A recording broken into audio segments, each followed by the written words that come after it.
Assalamualaikum warahmatullahi wabarakatuh. Kami dari kelompok 6 akan mempresentasikan hasil kerja kelompok kami yang mengambil dari materi sistem saraf otonom. Sebelum itu, kami akan memperkenalkan diri terlebih dahulu. Assalamualaikum warahmatullahi wabarakatuh. Nama saya Nova Zahra dengan nomor NIM 2004277027. Perkenalkan, nama saya Nur Ilmi Hayati, NIM 20042777028.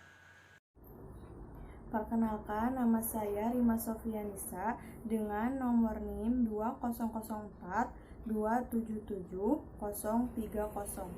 Perkenalkan, nama saya Nida Diana, NIM 20042777026. Perkenalkan, nama saya Parmadi Surya Hamdani dari kelompok 6. Di sini, saya akan menjelaskan apa itu sistem saraf otonom. Sistem saraf otonom atau saraf tak sadar merupakan bagian dari sistem saraf tepi yang terletak khusus pada sumsum tulang belakang yang bekerja mengatur dan mengendalikan otot jantung, otot polos, dan sejumlah kelenjar secara permanen. Sistem saraf ini merupakan sistem saraf eferen atau motorik yang mempersarafi organ visceral umum, mengatur, menyelaraskan, dan mengkoordinasikan aktivitas visceral vital termasuk pencernaan, suhu tubuh, tekanan darah, dan segi perilaku emosional lainnya. Salah satu sifat yang menonjol dari sistem saraf otonomik ini adalah kecepatan intensitas yang ada di dalam sistem saraf ini dapat mengubah fungsi visceral atau refleks otonom. Selanjutnya, pembagian sistem saraf otonom. Sistem saraf otonom terbagi menjadi dua. Yang pertama, ada saraf simpatis, dan yang kedua ada saraf parasimpatis. Apa itu sistem simpatis? Saraf simpatis adalah sistem saraf yang cenderung bertindak berlawanan terhadap sistem saraf parasimpatis, seperti mempercepat detak jantung dan menyebabkan kontraksi pembuluh darah. Sistem ini mengatur fungsi kelenjar keringat dan merangsang sekresi glukosa dalam hati. Sistem saraf simpatis diaktifkan terutama dalam kondisi stres. Anatomi sistem saraf simpatis. Serabut saraf simpatis bermula dari medula spinalis yang keluar bersama dengan nervus spinalis di antara segmen medula dan berjalan mula-mula ke rantai simpatis untuk selanjutnya ke jaringan dan organ target. Setiap perjalanan SSO atau sistem saraf otonom terdiri atas dua neuron, yaitu neuron preganglion. Preganglion adalah serabut yang menuju ganglion, dan postganglion adalah serabut yang keluar dari ganglion. Badan sel neuron preganglion simpatis terletak di kornul intermediolateral medula spinalis, dan kemudian serabut-serabutnya berjalan melewati radix anterior medula menuju saraf spinalis. Saya akan melanjutkan materi selanjutnya. Segera setelah saraf spinal meninggalkan kanalis spinalis, serabut preganglion simpatis meninggalkan saraf spinal tersebut dan berjalan melewati ramus putih ke salah satu ganglia dari rantai simpatis. Selanjutnya, serabut tersebut dapat mengalami salah satu dari ketiga hal berikut. Pertama, serabut-serabut dapat bersinaps dengan neuron simpatis postganglion yang ada di dalam ganglion yang dimasukinya. Kedua, serabut-serabut tersebut dapat berjalan ke atas atau ke bawah dalam rantai simpatis dan bersinap di salah satu ganglia lain. Ketiga, serabut itu dapat berjalan melalui rantai ke berbagai arah dan selanjutnya melalui salah satu saraf simpatis memisahkan diri keluar dari rantai untuk akhirnya bersinaps dengan ganglia perifer simpatis. Serabut presimpatis dapat bersinapsis di ganglia rantai simpatis atau di ganglia perifer simpatis yang meliputi ganglia kolateral dan medula adrenal.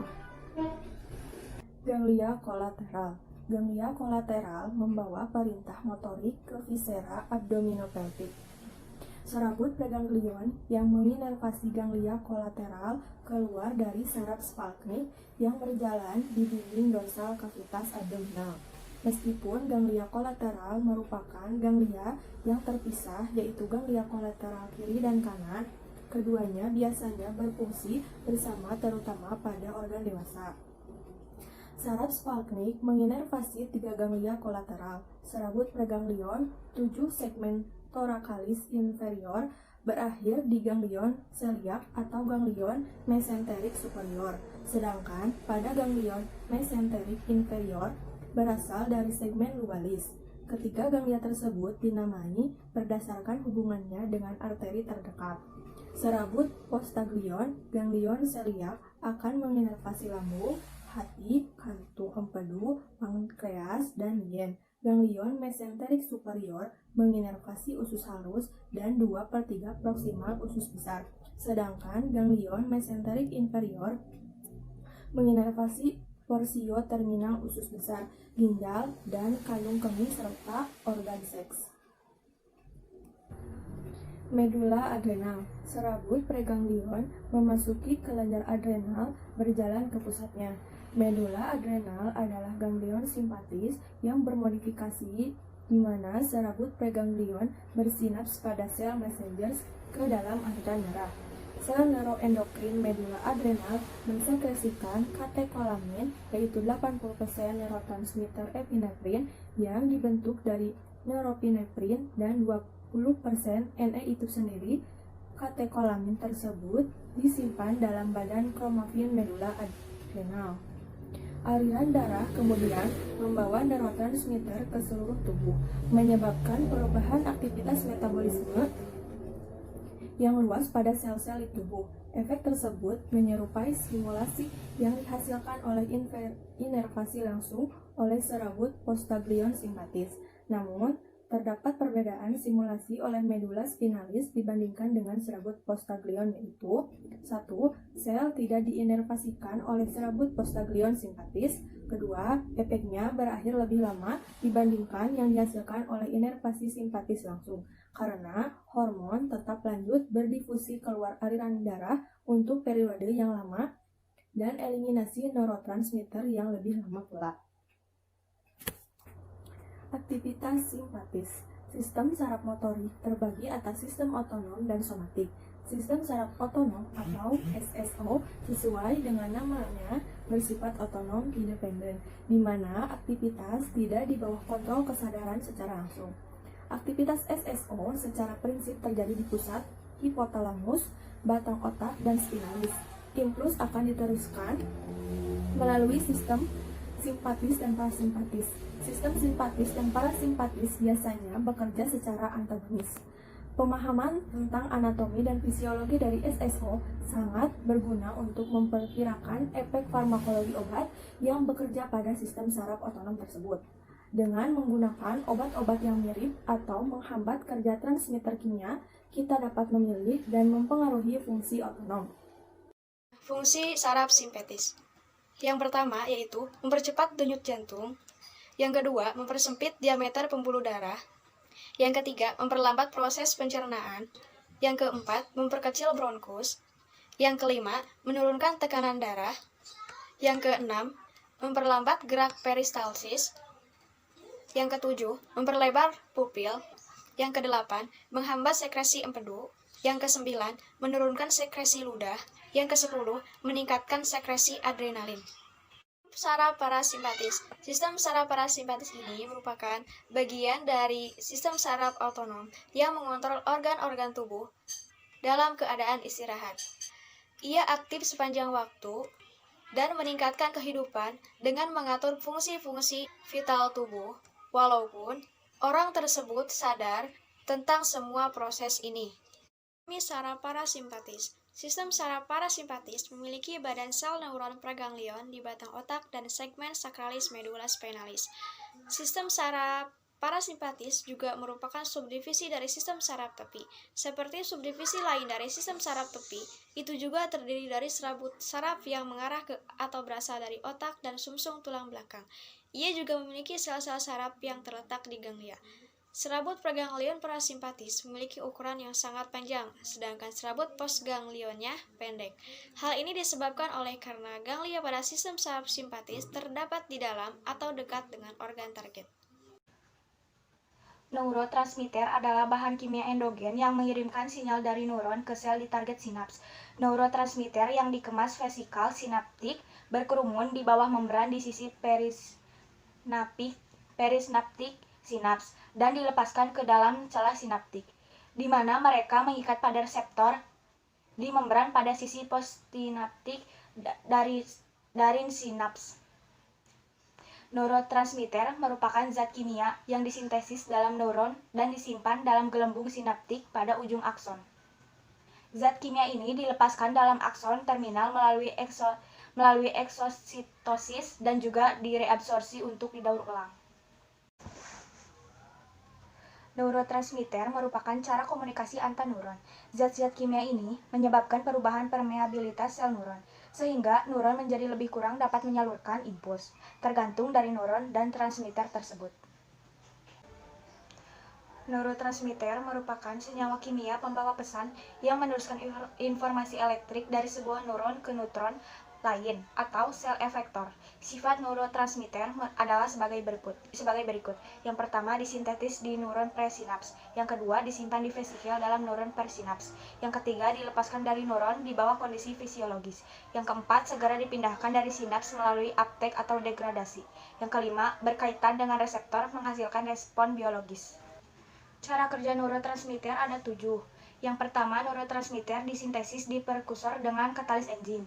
Yang kedua, neurotransmitter disimpan di vesikel dalam ruang neuron persinaps. Yang ketiga, karena adanya potensial aksi, saluran CA terbuka sehingga CA masuk ke dalam sinaps. Yang keempat, adanya potensial aksi menyebabkan vesikel berkaitan dengan persinaps dan melepaskan neurotransmitter lainnya. Yang kelima, neurotransmitter yang dilepaskan berkaitan dengan autoreseptor dan menghambat pelepasan neurotransmitter yang lain. Yang keenam, neurotransmitter yang dilepaskan berkaitan dengan reseptor pada postsinaps. Yang ketujuh, neurotransmitter yang dilepaskan dideaktivasi baik oleh uptake maupun degradasi enzimatik. Dari saraf parasimpatik umumnya memperlambat kerja organ-organ tubuh. Susunan saraf parasimpatik berupa jaring-jaring yang berhubungan dengan ganglion yang tersebar di seluruh tubuh. Urat sarafnya menuju ke organ tubuh yang dikuasai oleh susunan saraf simpatik.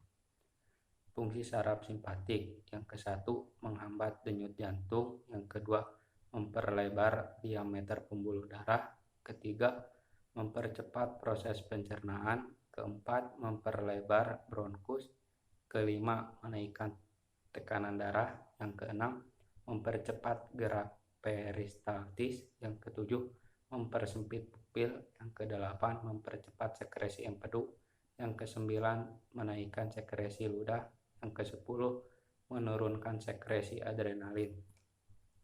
Interaksi antara saraf simpatis dan saraf parasimpatis. Perbedaan saraf simpatis dan parasimpatis memiliki kolerasi fisiologi dan fungsional.